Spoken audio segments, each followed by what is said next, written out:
Hello मेरे प्यारे बच्चों, क्या हालचाल। और गाइस, मैंने वीडियो को एक्चुअली ब्रेक कर दिया था। मैंने बोला था वीडियो की लेंथ बहुत बड़ी हो गई, 50 मिनट का वीडियो हो गया था। बच्चे कहते हैं सर छोटे वीडियो बनाओ, बहुत ज़्यादा लेंथ हो जाती है। तो हम लोग देखो जो पढ़ रहे हैं that is polarity of the bond. और पिछले वीडियो में यानी पिछले पार्ट में, इनफैक्ट मुझे ऐसा बोलना चाहिए, कुछ देर पहले पोलैरिटी की हमारे बात कर ली थी कि पोलैरिटी को मेजर कैसे किया जाता है। और उसको मेजर किया जाता है in the terms of dipole moment. क्या था dipole moment? Dipole moment is nothing but the charge multiply by distance between the atoms. यानी जो दो एटम्स के बीच में बॉन्ड बन रहा है, उन दोनों एटम्स के बीच में डिस्टेंस कितना है, यानी कि वो दोनों एटम्स कितने डिस्टेंस से सेपरेटेड है, multiply by charge. And charge क्या होता है? वही डेल्टा पॉजिटिव डेल्टा नेगेटिव। आपके मन में अगर ये डाउट आ रहा है कि सर एक पर डेल्टा पॉजिटिव अलग हो, डेल्टा नेगेटिव अलग हो, तो कौन सी वैल्यू लेंगे, तो ऐसा कभी नहीं है। जितना डेल्टा पॉजिटिव चार्ज होगा उतना ही मॉलिक्यूल में डेल्टा नेगेटिव चार्ज होगा।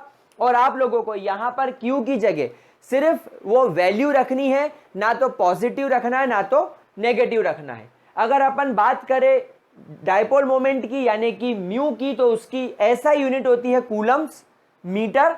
और कूलम्स मीटर हम लोग क्यों यूज नहीं करते? क्योंकि चार्ज बहुत छोटा होता है, साइज यानी डिस्टेंस दोनों के बीच में बहुत शॉर्ट होता है, इसलिए कूलम्स मीटर ना रखते हुए हम लोग उसकी यूनिट रखते हैं डिबाई।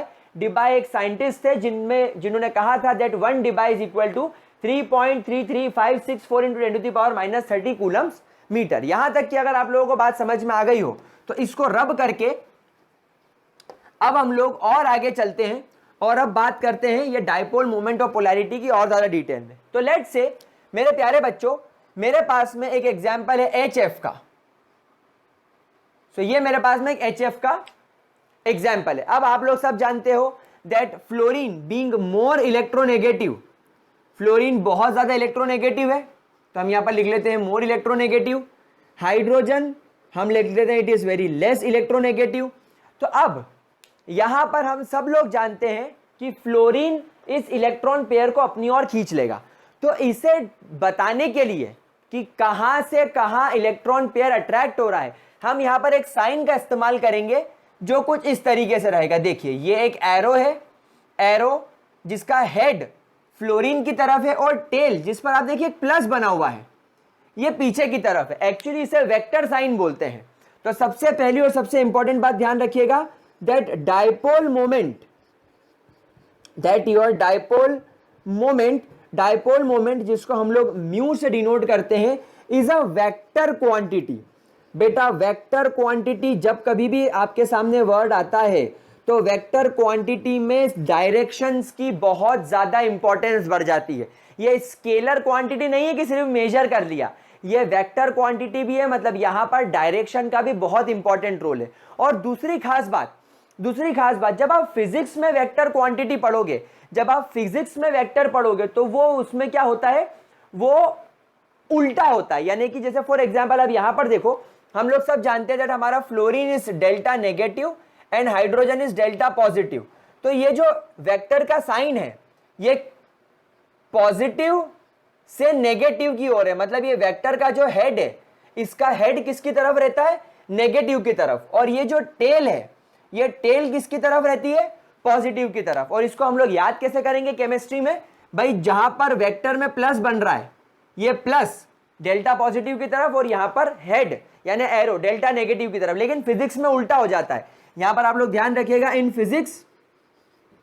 फिजिक्स में ये उल्टा रहता है, मतलब जहां पर पॉजिटिव हो वहां पर ये अपना एरो का हेड और ये जो टेल है यानी ये जो बैक वाला पार्ट है ये नेगेटिव साइन की तरफ। तो फिजिक्स और केमिस्ट्री में आप लोग बिल्कुल कंफ्यूज ना हो, केमिस्ट्री उल्टी चल रही है। और केमिस्ट्री में याद करने का फंडा क्या है, जहां पर ये एरो में प्लस दिख रहा है ये पॉजिटिव यानी डेल्टा पॉजिटिव की तरफ और ये एरो का हेड नेगेटिव की तरफ। तो आप लोग इस तरीके से रिप्रेजेंट करेंगे और ये वेक्टर साइन देखकर मैं समझ जाऊंगा कि ये इलेक्ट्रोनेगेटिव है, मतलब ये इलेक्ट्रॉन क्लाउड को अपनी ओर अट्रैक्ट कर रहा है। So therefore fluorine will attract the shared pair of electron and occupies delta negative charge. कौन सा चार्ज ऑक्यूपाई करेगा, डेल्टा नेगेटिव चार्ज ऑक्यूपाई करेगा। क्या यहां तक किसी भी तरीके की कोई भी प्रॉब्लम, क्या मेरे बच्चों को ये चीज अच्छे तरीके से क्लियर हो गई? प्लीज गाइस ध्यान से देख लीजिए, अगर किसी भी तरीके की कोई भी प्रॉब्लम आ रही हो तो मेरे से पूछ लीजिए। पक्की बात, श्योर है हम लोग? 100% श्योर है? क्या हम इसे रब करके आगे चलें? पक्की बात। चलिए, अच्छा रब नहीं करते, एक चीज और यहां पर डिस्कस करते हैं। चलिए अब एक एग्जांपल ले लेते हैं वाटर का। खैर अभी आप लोगों को लुईस डॉट स्ट्रक्चर के हिसाब से वाटर का रियल स्ट्रक्चर नहीं पता।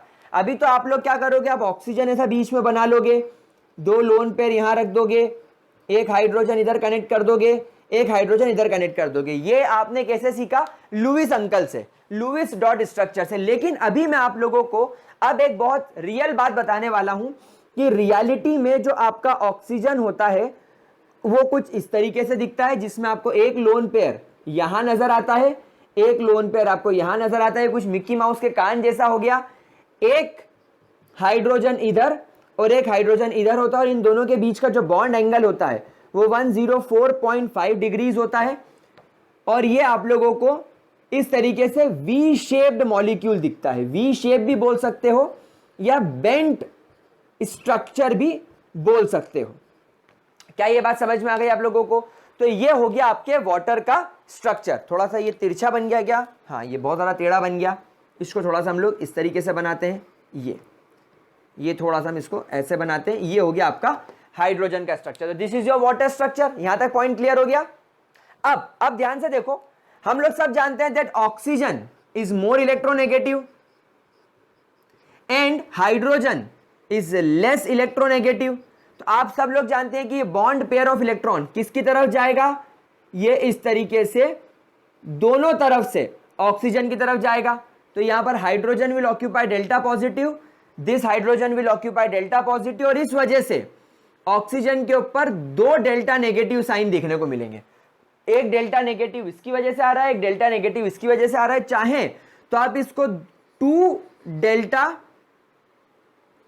नेगेटिव, आप इसको ऐसा भी लिख सकते हैं। तो ये हो गया आपके हाइड्रोजन का स्ट्रक्चर। अब यहां पर देखा गया, देखिए जब आप इसका म्यू निकालने की कोशिश करेंगे तो डेफिनेटली यहां पर चार्ज में डिफरेंस है, तो यहां पर Q की कोई वैल्यू आई होगी।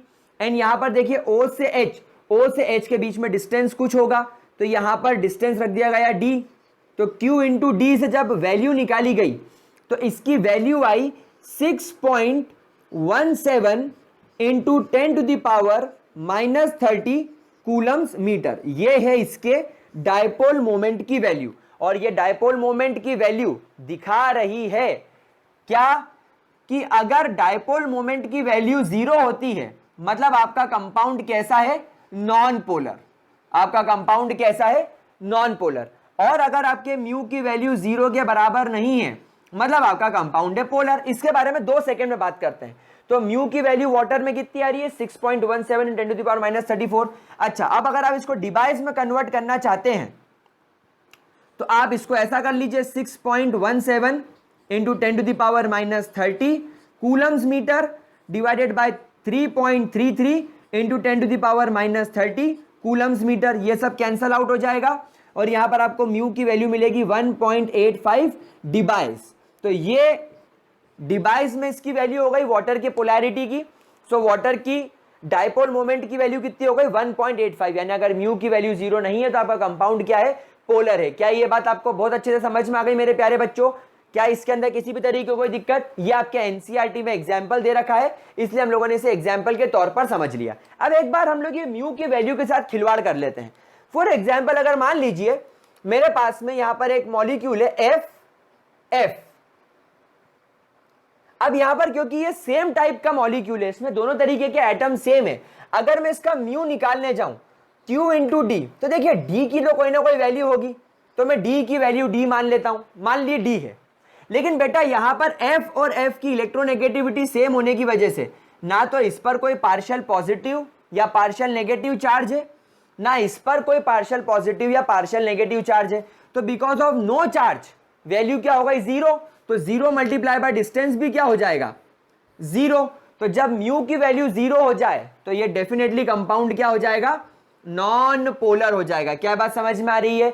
तो इस बात का हमेशा ध्यान रखिएगा प्यारे बच्चों कि अगर कोई आपसे कहता है कि आपके म्यू की वैल्यू 0 आ रही है, देयरफॉर आप बोल देंगे बिना टेंशन के कि कंपाउंड क्या है, क्या है कंपाउंड, कंपाउंड है non polar. Is that clear to you guys?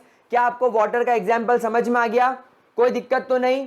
पक्की बात। अच्छा, आगे बढ़ने से पहले let us discuss one more important point. इस वाटर के मॉलिक्यूल को मैं एक बार वापस से अच्छे से बना देता हूं। देखो प्यारे बच्चों, एक बात आप हमेशा ध्यान रखना, जैसे ये ऑक्सीजन है और ये इस तरीके से वाटर के मॉलिक्यूल्स को आप देख रहे हो, ये हाइड्रोजन, ये हाइड्रोजन, इनके बीच का बॉन्ड एंगल कितना हो गया 104.5 डिग्रीज। यहां पर एक लोन पेयर ये, एक लोन पेयर ये। देखो बेटा एक बात हमेशा ध्यान रखना, ऑक्सीजन ज्यादा इलेक्ट्रोनेगेटिव होने की वजह से शेयर्ड पेयर ऑफ इलेक्ट्रॉन को अपनी ओर खींचेगा, इससे इस पर पार्शियल पॉजिटिव चार्ज लगेगा, ये इस शेयर्ड पेयर ऑफ इलेक्ट्रॉन को अपनी ओर खींचेगा, इससे इस पर भी पार्शियल पॉजिटिव चार्ज आ जाएगा और इसके ऊपर 2 पार्शियल नेगेटिव चार्ज आ जाएगा। एक और टाइप का डायपोल मोमेंट क्रिएट होता है, एक और टाइप का डायपोल मोमेंट क्रिएट होता है, जो ये बॉन्ड पेयर ऑफ इलेक्ट्रॉन्स के अलावा ये जो लोन पेयर ऑफ इलेक्ट्रॉन्स होते हैं, ये जो लोन पेयर ऑफ इलेक्ट्रॉन्स होते हैं, ये भी एक डायपोल लगाते हैं। और ये डायपोल कहां लगाते हैं? अपनी तरफ, यानी कि ये ऑक्सीजन से ऊपर की ओर, इस तरीके से। मतलब ये क्या कर रहे हैं, ये भी इलेक्ट्रॉन पेयर को क्या कर रहे हैं, अपनी ओर खींचने की कोशिश कर रहे हैं। तो एक डायपोल ये भी लगाते हैं, यानी जो लोन पेयर होता है, ये जो इलेक्ट्रॉन पेयर होता है ऑर्बिटल इलेक्ट्रॉन, ये भी एक डायपोल लगाते हैं और इस डायपोल को बोला जाता है ऑर्बिटल डायपोल, ऑर्बिटल डायपोल या ऑर्बिटल पोलैरिटी भी इसको बोला जाता है। ऑर्बिटल डायपोल और ऑर्बिटल पोलैरिटी, मतलब वो पोलैरिटी जो लोन पेयर ऑफ इलेक्ट्रॉन्स लगाए, उसे क्या बोला जाता है, ऑर्बिटल पोलैरिटी। तो यहां पर आप देखो हाइड्रोजन के इलेक्ट्रॉन्स भी किस डायरेक्शन में जा रहे हैं, ऑक्सीजन की तरफ, और ये ऑर्बिटल्स भी किधर जा रहे हैं, ऑक्सीजन की तरफ, यानी सब ऊपर की डायरेक्शन में जा रहे हैं। मतलब ये वेक्टर भी ऊपर जा रहा है, हाइड्रोजन का वेक्टर भी ऊपर जा रहा है और ये बॉन्ड का वेक्टर भी ऊपर जा रहा है। मैंने आपसे कहा था ना, वेक्टर क्वांटिटी डायरेक्शन पर डिपेंड करती है। तो यहां पर सभी ऑक्सीजन की तरफ जा रहे हैं, इसलिए ऑक्सीजन बहुत ज्यादा नेगेटिव और यह हाइड्रोजन बहुत ज्यादा पॉजिटिव, और इसी वजह से आपको इसका क्या देखने को मिलेगा, डायपोल मोमेंट भी देखने को मिलेगा। क्या ये बात समझ में आ गई? पक्की बात। तो ऑर्बिटल डायपोल भी करके भी कोई चीज होती है, प्लीज इस बात का ध्यान रखिएगा। और ये ऑर्बिटल डायपोल या ऑर्बिटल पोलैरिटी सिर्फ कब लगेगी, जब लोन पेयर इलेक्ट्रॉन होंगे। ठीक है, पक्की बात। चलिए अब हम लोग यहां पर कुछ एग्जाम्पल देखते हैं और एक बहुत इंपॉर्टेंट कॉन्सेप्ट पढ़ते हैं कि इवन दो आपके पास में हेटेरोमोलिक्यूलर कंपाउंड्स है लाइक BeF2, अब यहां पर कोई सोच भी नहीं सकेगा कि इसका डायपोल मोमेंट 0 होगा और ये नॉन पोलर कंपाउंड की कैटेगरी में आ जाएगा। काफी बच्चे मेरे से सवाल पूछते हैं कि सर ये नॉन पोलर कैसे हुआ। मैं बोलता हूं कैसे, आप बताओ। तो बच्चे बोलते हैं कि सर देखिए बेरिलियम बनाया और यहां पर बनाया फ्लोरीन और यहां पर बनाया फ्लोरीन। अब sir fluorine being more electronegative, ये इलेक्ट्रॉन अपनी ओर खींचेगा तो ये पार्शियल नेगेटिव चार्ज ऑक्यूपाई करेगा, ये इलेक्ट्रॉन अपनी ओर खींचेगा तो ये पार्शियल नेगेटिव चार्ज ऑक्यूपाई करेगा और इस पर हो जाएगा पार्शियल पॉजिटिव चार्ज। तो भाई टेक्निकली तो ये पोलर होना चाहिए। तो मैंने आप लोगों से क्या कहा, मैंने आप लोगों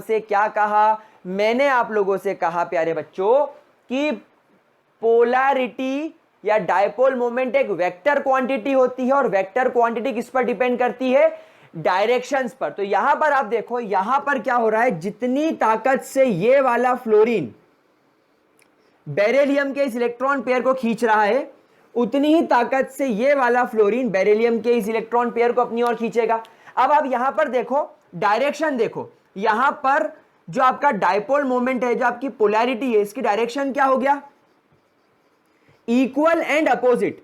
इक्वल क्यों लिखा मैंने, इक्वल मैंने इसलिए लिखा बिकॉज दोनों तरफ फ्लोरीन है।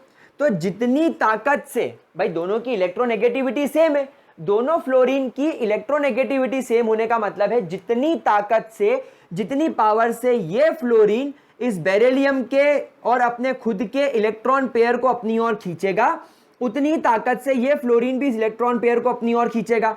तो दोनों बेरिलियम को पूरी ताकत से अपनी ओर खींच रहे हैं, तो इक्वल फोर्स हो गया।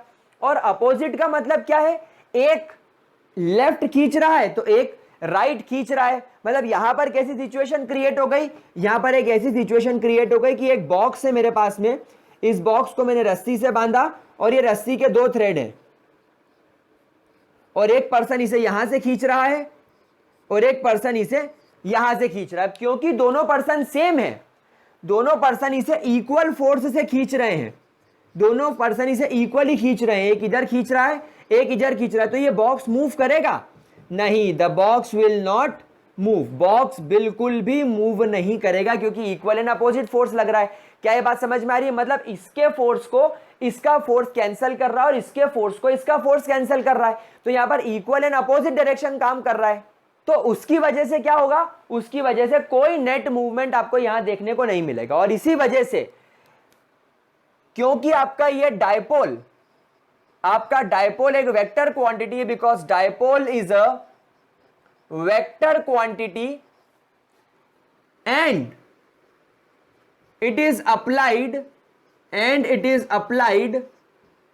in BEF2 in equal and opposite direction, in equal and opposite direction, in equal and opposite direction, both will be cancel out, both will be cancel out, दोनों एक दूसरे को क्या कर देंगे, कैंसल कर देंगे, ये और ये एक दूसरे को कैंसल आउट कर देंगे और इक्वल एंड अपोजिट होने की वजह से म्यू की वैल्यू क्या हो जाएगी, 0 हो जाएगी। देयरफॉर ये बिकम नॉन पोलर, इसके अंदर किसी भी तरीके की कोई भी पोलैरिटी नहीं रहेगी। क्या बात समझ में आ गई मेरे प्यारे बच्चों को?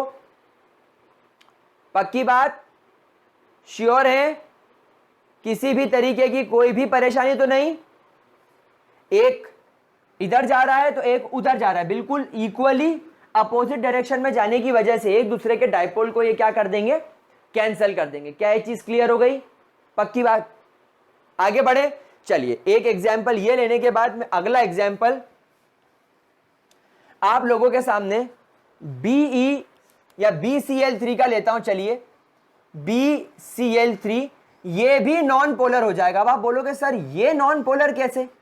तो उसको समझाने से पहले मैं आपको एक ना वेक्टर की चीज समझा देता हूं। वैसे तो क्लास फिजिक्स में आपने सीखा होगा, पर एक बार समझ लो। लेट से एक वेक्टर की डायरेक्शन ये है, ठीक है, एक वेक्टर की डायरेक्शन ये है और एक वेक्टर की डायरेक्शन ये है। ये 3 वेक्टर की अलग अलग डायरेक्शन है। अब एक्चुअली जो नेट वेक्टर की क्वांटिटी निकालने का तरीका होता है उसमें क्या किया जाता है, क्योंकि ये डायरेक्शनल अप्रोच है, इसके हेड को इसकी टेल से और इसके हेड को इसकी टेल से जोड़ दिया जाता है। तो जब आप इसे जोड़ेंगे तो ये आपको कुछ ऐसा दिखाई देगा। देखो, एक ये हो गया, एक ये जुड़ गया और एक ये जुड़ गया, ये कुछ इस तरीके से जुड़ जाएगा। तो ये 3 वेक्टर जुड़ गए। अब ये इसकी टेल से इसकी हेड के बीच का जो सेपरेशन होता है r, बस that will be the vector quantity, वो आपकी वेक्टर की वैल्यू हो जाएगी। क्या बात समझ में आ रही है आप लोगों को? इन दोनों के बीच का जो सेपरेशन होगा वो आपको एक वैल्यू देगा। क्या ये चीज क्लियर हो गई? तो वेक्टर की क्वांटिटी कैसे निकालते हैं? अगर 3 वेक्टर अलग अलग डायरेक्शंस में तो आप उनकी टेल और हेड को ज्वाइन कर दो और पहले और आखिरी, पहले की टेल और आखिरी के हेड के बीच का जो डिस्टेंस r होता है, बस वही आपकी वेक्टर की क्वांटिटी होती है। क्या बात समझ में आ गई? अब अपन आगे चलते और बात करते हैं BCl3 की। बेटा जब BCl3 के मॉलिक्यूल को देखा जाता है तो कुछ इस तरीके से बनता है BCl3, और यह बात देखी जाती है कि इन सभी के बीच का बॉन्ड एंगल 120 डिग्री होता है। कितना होता है? 120 डिग्री। अब एक बात आप मुझे बताओ कि आप एक सर्कल को जानते हो? हाँ सर, एक सर्कल होता है ऐसा। अब मैंने बोला इस सर्कल को मुझे रियल लाइफ में बनाकर बताओ, रियल लाइफ में। तो आप बोलोगे सर रियल लाइफ में तो सर्कल नहीं बन पाएगा, अगर मैं गोल गेंद, एक गोल बॉल ले तो वो तो स्फीयर हो जाएगा। तो मैं बोलूंगा जी हाँ, जो सर्कल होता है वो प्लेनर क्वांटिटी होती है, एक प्लेनर होता है, प्लेन, चपटा, बिल्कुल प्लेनर होता है, जो कि एक 2 डायमेंशनल चीज है। तो एक सर्कल क्या है? प्लेन है। ये एक प्लेनर क्वांटिटी, बिल्कुल प्लेन, जो सिर्फ एक प्लेन पर बन सके, लेंथ और विड्थ पर बन सके, 3 डायमेंशनल चीज ना हो। वो कैसी हो? 2 डायमेंशनल चीज। जब आप इस सर्कल के डिग्री की बात करते हो तो ये 360 डिग्री का होता है। तो अगर इस सर्कल को मैं 3 इक्वल हिस्सों में बांट दूं तो 120 डिग्री, 120 डिग्री, 120 डिग्री। तो ये BCl3 कुछ ऐसा ही नहीं दिख रहा आप लोगों को? बिल्कुल देखो ऐसा ही है। यहां पर B लगा दिया गया, यहां Cl, यहां Cl, यहां Cl। तो एक्चुअली BCl3 एक कैसा स्ट्रक्चर है? एक प्लेनर स्ट्रक्चर है। इसको बोलते हैं triangular planar. Triangular planar structure है, मतलब एक ट्राइंगल भी बना रहा है। देखो ये इस तरीके से ट्राइंगल भी बना रहा है, ये देखो। तो एक ट्राइंगुलर स्ट्रक्चर है जो कि एक बिल्कुल प्लेन पर बना हुआ है। क्या बात समझ में आ गई? क्या इसके अंदर कोई दिक्कत? चलिए, तो जब अपन इस स्ट्रक्चर की बात करते हैं BCl3 की, तब यहां पर देखिए वेक्टर कैसे लगेगा। एक इलेक्ट्रॉन को इधर खींचेगा क्लोरीन, एक क्लोरीन इलेक्ट्रॉन को इधर खींचेगा और एक क्लोरीन इलेक्ट्रॉन को इधर खींचेगा। क्या बात समझ में आ गई आप लोगों को? क्या इसके अंदर किसी भी तरीके की कोई दिक्कत? अब अगर इन 3 वेक्टर क्वांटिटी को मैं अरेंज करूं ठीक से, तो देखो एक वेक्टर ऐसा जा रहा है, एक वेक्टर ऐसा जा रहा है, इस वेक्टर को मैंने इससे जोड़ दिया, और ये वाले वेक्टर को जब मैं इससे जोड़ रहा हूं तो ये पूरी तरीके से ट्राइंगल बन गया। देखो तो अब यहां पर किसी के बीच में भी कोई सेपरेशन नहीं है। यहां पर R की वैल्यू क्या हो गई? यहां R की वैल्यू 0 हो गई। अगर ये ऐसा होता है, ये ऐसा और ये ऐसा, तो इनके बीच में सेपरेशन R मिलता। लेकिन यहां पर क्या हुआ? ये इक्वल है ना, अपोजिट डायरेक्शन, एक ट्राइंगल नहीं बन रहा। देखो ये ट्राइंगल जैसा नहीं दिख रहा आपको? तो एक की वैल्यू ऐसी, एक की वैल्यू ऐसी और एक की वैल्यू ऐसी, ये 3 इस तरीके से डायपोल बन गए। तो डायपोल डायपोल डायपोल जब मैंने जोड़े, जब मैंने वेक्टर क्वांटिटी जोड़ी, तो यहां पर मुझे कोई दो वेक्टर के बीच में सेपरेशन R मिला ही नहीं। तो सेपरेशन R 0 होने की वजह से सभी वेक्टर ने एक दूसरे को कट कर दिया, क्योंकि ये भी कैसे हैं? ये भी सब इक्वली डिस्ट्रीब्यूटेड है, सब इक्वली डिस्ट्रीब्यूटेड है, equally distributed and opposite to each other, और एक दूसरे के अपोजिट भी है। इस वजह से भी यहां पर म्यू की वैल्यू 0 हो जाती है, क्योंकि यहां पर वेक्टर सम ही क्या हो गया? इसका 0 हो गया। इसलिए BCl3 को क्या बोला जाता है? इसलिए BCl3 को ही बोला जाता है कि ये नॉन पोलर मॉलिक्यूल है। क्या ये बात समझ में आ गई? क्या इसके अंदर कोई दिक्कत? एक एग्जांपल हम लोग और लेंगे, CCl4, carbon tetrachloride. Carbon tetrachloride, देखो कार्बन टेट्राक्लोराइड का स्ट्रक्चर कैसा बनेगा? ये C, यहां पर Cl, यहां पर Cl, इस तरीके से यहां पर Cl और इस तरीके से यहां पर Cl। अब क्या होगा? एक वेक्टर यहां, एक वेक्टर यहां, एक वेक्टर यहां और एक वेक्टर यहां। तो अब यहां पर क्या होगा? ये वेक्टर एक ऐसा जा रहा है, एक वेक्टर ऐसा जा रहा है, एक वेक्टर ऐसा जा रहा है और एक वेक्टर ऐसा जा रहा है। चारों वेक्टर जा रहे हैं, चारों कैंसिल हो गए, कोई सेपरेशन नहीं मिल रहा मुझे। R की वैल्यू 0, यानी कि म्यू की वैल्यू भी यहां पर क्या हो जाएगी? 0। मतलब सब एक दूसरे के इफेक्ट को काटेंगे। ये इसके इफेक्ट को काटेगा, ये इसके इफेक्ट को काटेगा, सब एक दूसरे के इफेक्ट को काटने की वजह से CCl4 भी क्या हो जाएगा? Non polar. तो प्यारे बच्चों, 1, 2 और 3, ये 3 एग्जाम्पल आप लोगों को बहुत इंपॉर्टेंट तरीके से ध्यान रखने हैं कि ये मल्टी एटॉमिक होने के साथ साथ हेट्रोन्यूक्लियर मॉलिक्यूल है। इसके अंदर अलग अलग टाइप के एटम है। इसके अंदर इलेक्ट्रोनेगेटिविटी का डिफरेंस भी है। कार्बन और क्लोरीन में, दोनों में इलेक्ट्रोनेगेटिविटी में फर्क है। बोरॉन और क्लोरीन में डिफरेंस है, बेरिलियम और फ्लोरीन में डिफरेंस है। लेकिन vector quantity, dipole moment vector quantity होने की वजह से डायरेक्शन और प्लेसमेंट का बहुत ध्यान रखता है। क्या ये बात समझ में आ गई मेरे प्यारे बच्चों को? और ये हर जगह नहीं होगा। जैसे मैंने आपको बताया ना, ये प्लेनर मॉलिक्यूल्स जो एक प्लेन पर बन जाए, एक प्लेन पर जो बन जाए, जैसे ये 1, 2, 3, तो ये स्क्वायर टाइप बन गया, ये स्क्वायर प्लेनर ज्योमेट्री टाइप हो गई। तो ये सिर्फ स्पेसिफिक जगह पर ही काम करते। तो ये 4 पॉइंट हम लोगों ने ध्यान से देख लिए। क्या ये चीज क्लियर हो गई प्यारे बच्चों को? पक्की बात? 100% क्लियर? चलिए, अब एक पॉइंट तो आप लोगों ने समझ लिया कि कब डायपोल मोमेंट 0 रखना है। इन 3 केसेस में डायपोल मोमेंट 0 रखना है।